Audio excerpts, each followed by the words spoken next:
성경의 숲을 걷다 오늘은 창세기 31장입니다. 먼저 1절에서 16절까지를 먼저 한번 살펴보겠습니다. 야곱은 장인 라반을 떠나 가나안 땅으로 돌아가기를 마음에 굳혔습니다. 이렇게 결정하게 된 것은 자의 반 타의 반이었어요. 날이 갈수록 번성해가는 야곱을 바라보는 라반의 아들들, 즉 야곱의 사촌이자 처남들이 끊임없이 시기와 질투의 화살을 쏘기 시작했기 때문입니다. 심지어 야곱은 생명의 위협까지 느꼈습니다. 그런데 고향으로 돌아가고자 한 야곱에게는 두 가지의 문제 해결을 해야 했습니다. 첫 번째는 아내들을 설득한 일이었어요. 평생 살았던 하란이란 땅을 떠나 미지의 땅으로 가는 일은 결코 쉽지 않았기 때문입니다. 게다가 이들은 같은 남편을 중간에 두고 치열하게 싸워왔던 사이였어요. 만일 하나라도 다른 하나가 따라오지 않는 것을 조건으로 내걸고 따라서겠다고 하면 야곱의 입장에서 참으로 난처했을 것입니다. 그러나 다행히도 재물에 눈이 어두운 친정 아버지의 지나친 욕심에 진절머리가 난 자매들은 아버지를 버리고 남편을 같이 떠나기로 결정을 한 것입니다. 본의 아니게 친정 아버지 라반의 매정함이 딸들의 연합을 도모하게 만들었던 것입니다. 두 번째 문제는 장인 라반과 그의 식구들이 그를 쉽게 놓아주지 않을 거라는 점이었습니다. 라반이 어떤 사람인데 이 엄청난 재산을 가지고 있던 야곱을 떠나가도록 허락하겠습니까? 그래서 야곱이 모든 재산을 넘겨주고 떠나지 않은 한 뾰족한 수가 없었던 거예요. 그러나 야곱의 입장에서도요, 이 재산을 어떻게 모았는데 넘겨줄 수가 있겠습니까?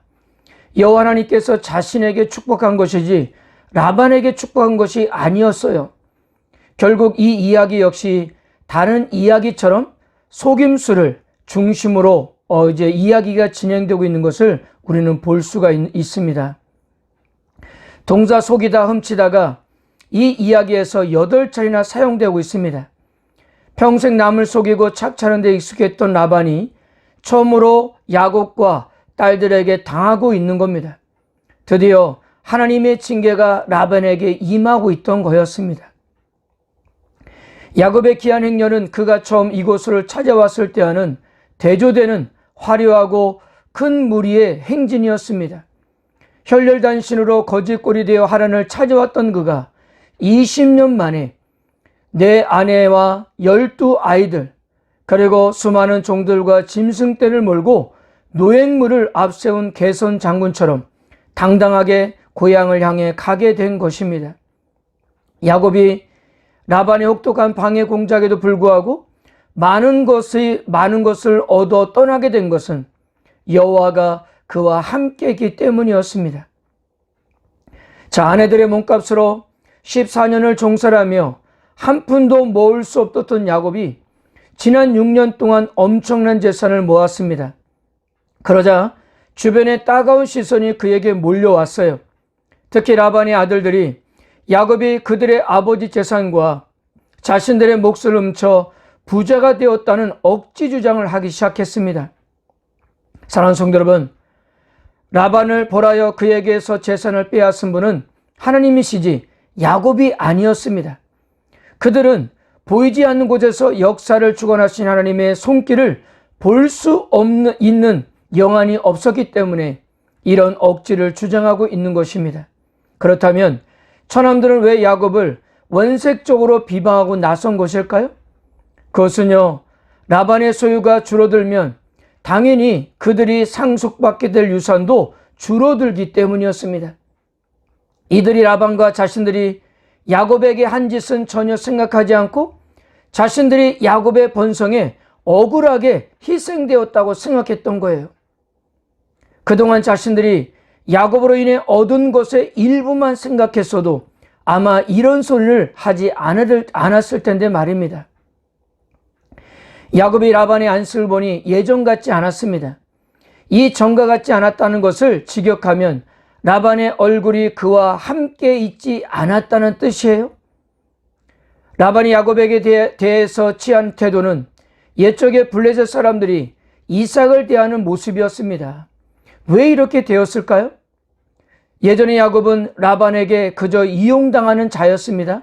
그런데 지금은 경쟁자가 되어 있었고, 아니 이제 라반과 상대가 되지 않을 정도의 그가 이제 많은 부를 쌓게 되었기 때문에, 그러니 라반의 표정이 좋을 리가 없었습니다. 이제 야곱은 더 이상 이곳에 머물면 안 되겠다는 생각을 하게 되었고, 그 생각을 하는 순간 하나님께서 그에게 말씀하셨습니다. 3절 보면 내 조상의 땅 내 족속에게로 돌아가라. 내가 너와 함께 있으리라. 이제 떠나야 하는 야곱에게 하나님께서는 그 명분을 만들어 주신 것입니다.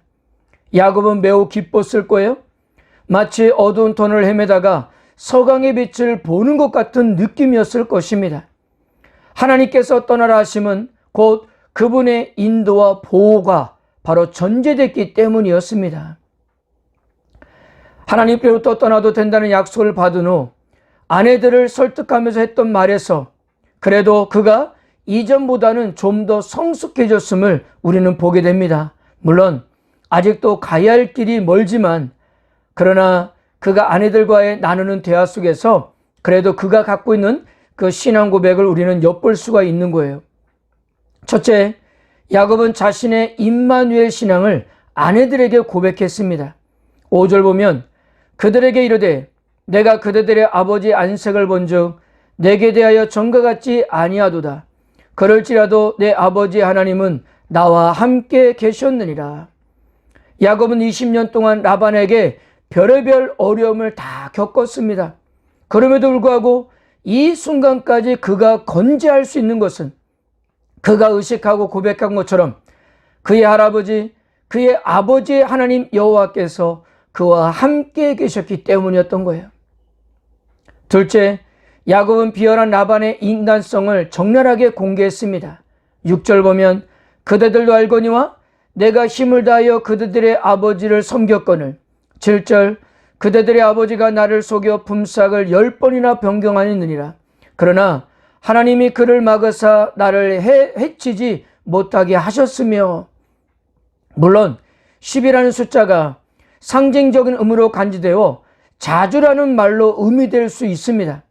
그러나 만일 문자적으로 이해하면 10차례의 임금 조정이 모두 지난 6년 동안 있었던 일이니 평균 1년을 2차례 정도 품삯을 바꿨다는 결론을 이렇게 이르게 됩니다. 그리고 라반은 야곱의 생명까지 노렸던 것으로 보여집니다. 셋째, 하나님께서 야곱을 보호하기 위해서 라반의 계획이 항상 실패하도록 하셨습니다. 8절 보면 그가 이르기를 점 있는 것이 내 싹이 되리라고 하면 온 양떼가 나은 것이 점 있는 것이요 또 얼룩무늬 있는 것이 내 싹이 되리라 하면 온 양떼가 나은 것이 얼룩무늬 있는 것이니. 9절 하나님이 같이 그대들의 아버지의 가축을 빼앗아 내게 주셨느니라. 라반이 야곱과의 계약사항을 야곱의 동의 없이 일방적으로 어떻게 바꾸든 간에 하나님께서는 야곱의 손을 들어주셨습니다. 라반은 야곱의 봉급을 상습적으로 깎았지만 하나님께서는 라반의 짐승을 상습적으로 빼앗아 야곱에게 주었던 거예요. 넷째, 하나님께서는 라반의 강교함을 심판하셨습니다. 12절 보면 이르시되 내 눈을 들어보라. 양떼를 탄 순양은 다 얼룩무늬 있는 것과 점 있는 것과 아름진 것이니라. 라반이 내게 행한 모든 것을 내가 보았노라. 라반이 약세를 면치 못하고 야곱의 재산이 눈동같이 불어나게 된 또 하나의 이유는 라반이 야곱을 박대한 것에 대한 하나님의 심판이었던 거예요. 라반 행위는 두 가지 측면에서 용납될 수 없었습니다. 첫째, 하나님께서 아브라함에게 약속한 것이 무엇이었습니까? 누구든지 너를 축복하는 자는 내가 축복할 것이요 누구든지 너를 저주하는 자는 내가 저주하리라 였어요. 라반은 지난 20년 동안 아브라함의 자손인 야곱을 저주했습니다. 그러니 하나님께서 가만두실 리 없었습니다. 또 다른 하나는 성경은 나그네와 이방인들을 환대하라고 거듭 당부하고 있습니다. 세상에서 제일 비열한 사람은 바로 자기보다 힘없고 연약한 자를 착취하는 자들입니다. 하나님은 절대로 이런 자들을 가만히 지켜볼 수가 없었던 거였습니다. 다섯 번째는 하나님께서는 야곱과의 약속을 끝까지 지키셨습니다. 13절 보면 나는 베델의 하나님이라 내가 거기서 기둥에 기름을 붓고 거기서 내게 서원하였으니 지금 일어나 이곳을 떠나서 내 출생지로 돌아가라 하셨느니라. 하나님께서는 자신을 베델의 하나님이라고 밝히시며 지난 20년 동안 한순간도 야곱에서 눈을 뗀 적이 없음을 알려주었습니다. 여기서 강조되는 하나님의 신실하심, 즉 한 번 약속하시면 반드시 지키시는 하나님이라는 것을 이렇게 강조하고 있는 거예요. 야곱의 말을 듣고 있던 레아와 라헬도 아버지 라반의 비열함에 대해서 잘 알고 있었던 터라 굳이 남편의 설득이 필요 없었습니다. 14절과 15절을 보면 그들은 미래, 현재, 과거에 대한 원망으로 서로 있었습니다. 우리가 우리 아버지 집에서 무슨 분깃이나 유산이 있으리요? 아버지가 우리를 외국인처럼 여기는 것이 아닌가? 아버지가 우리를 팔고 우리의 돈을 다 먹어버렸으니 그들의 마음에 아버지에 대한 서운함이 가득했습니다. 사랑하는 성도 여러분, 우리에게는 하나님이 계시기에 우리는 마음의 평안을 유지할 수 있습니다. 억울함을 견딜 수가 있고요. 답답함을 참을 수가 있습니다. 근거 없는 비난이나 중상무략을 받아도 견딜 수 있습니다. 왜요? 하나님께서 다 보시기 때문입니다.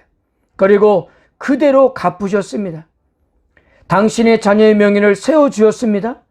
마지막에 하나님께서 함께하는 자가 결국 이겼다는 것을 보여주셨습니다. 저는 이 시간 여러분들을 이 하나님과 동행하기를 초청합니다. 결국 마지막에 우리를 세워주시고 이기게 하시는 이 하나님의 손을 붙잡으십시오. 결코 후회하지 않는 삶을 살 수 있을 것입니다. 이런 은혜가 함께 하시기를 주님의 이름으로 축복합니다.